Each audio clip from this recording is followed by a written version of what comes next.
Hey everybody, I'm Theresa Schroeder, the founder of Mom Raising Health and the Good Vibe Tribe.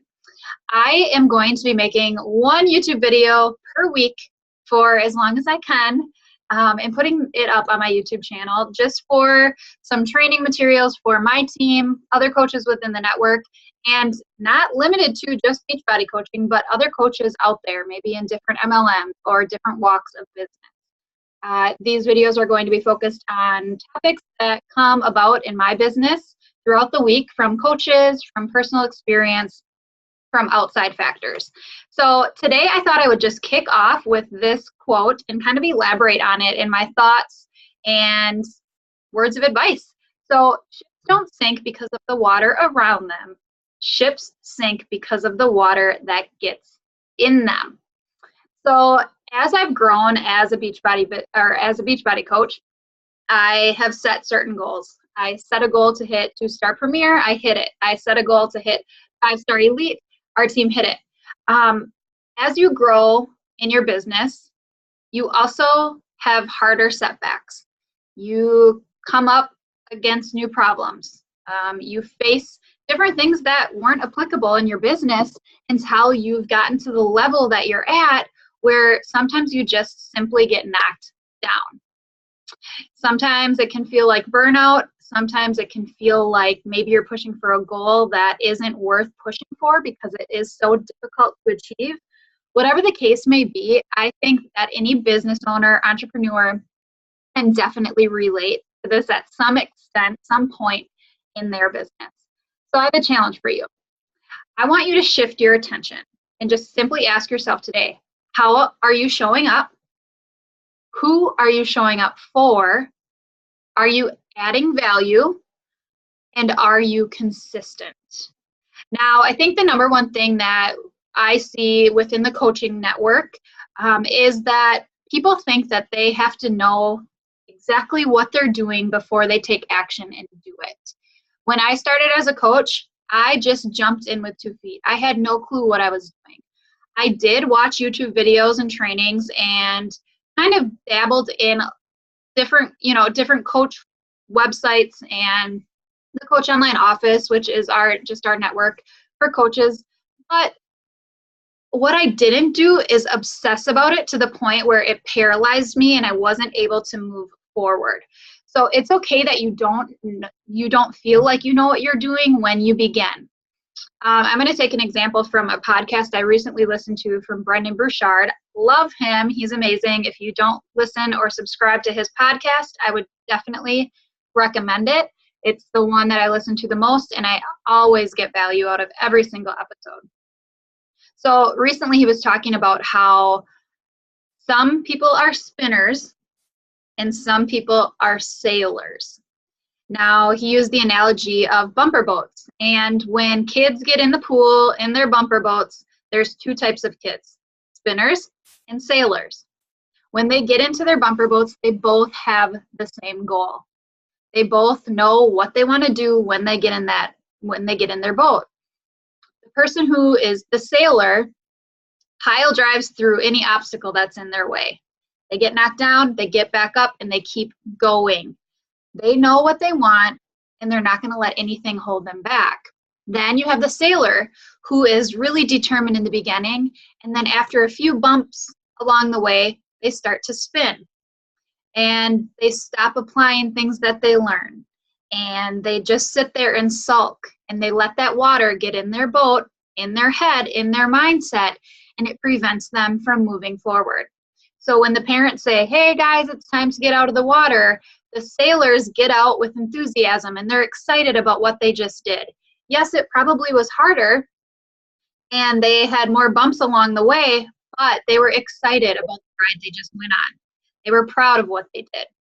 The spinner takes a while to get out. They're kind of hanging their head. They're disappointed. They didn't enjoy what they did.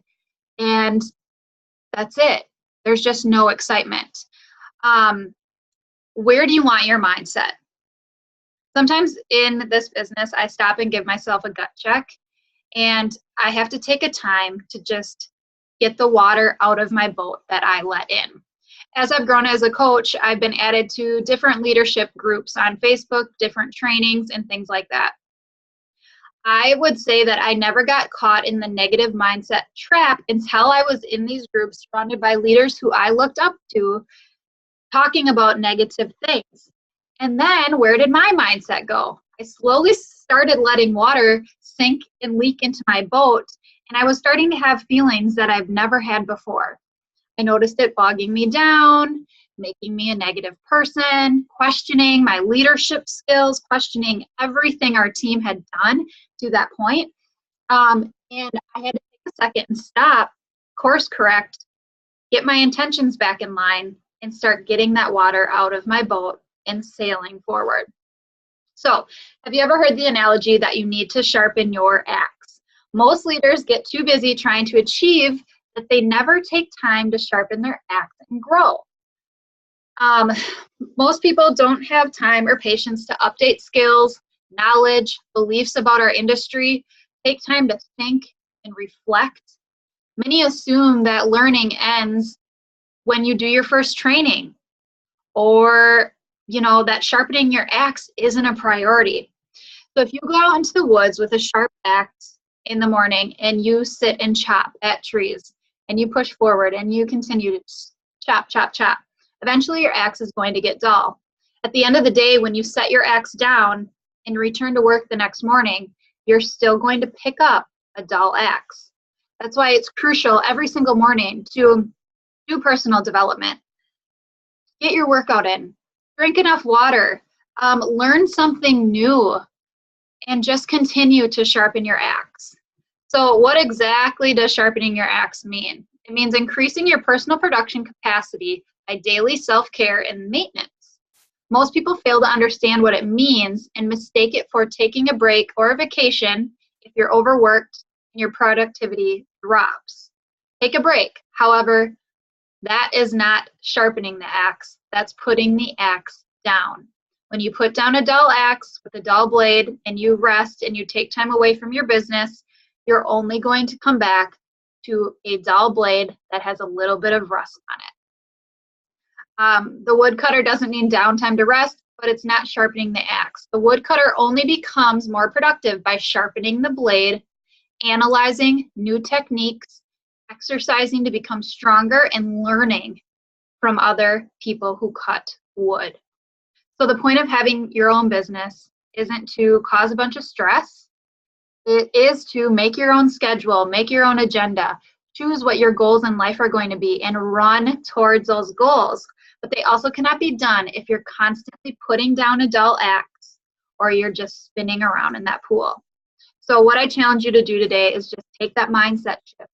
Ask yourself, what water are you allowing you to get into your boat that you need to get out? Maybe you need to remove yourself from a situation. Maybe you need to be the positive voice in a negative area. Maybe you need to just take a second and sharpen your axe, watch a YouTube video in an area that you're struggling, and just go out there with enthusiasm and start the day over.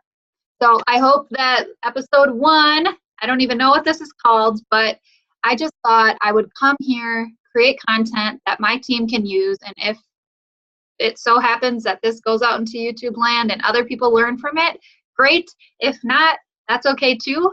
But I just enjoy helping people and mentoring people, and I hope you enjoyed this. All right, talk to you later.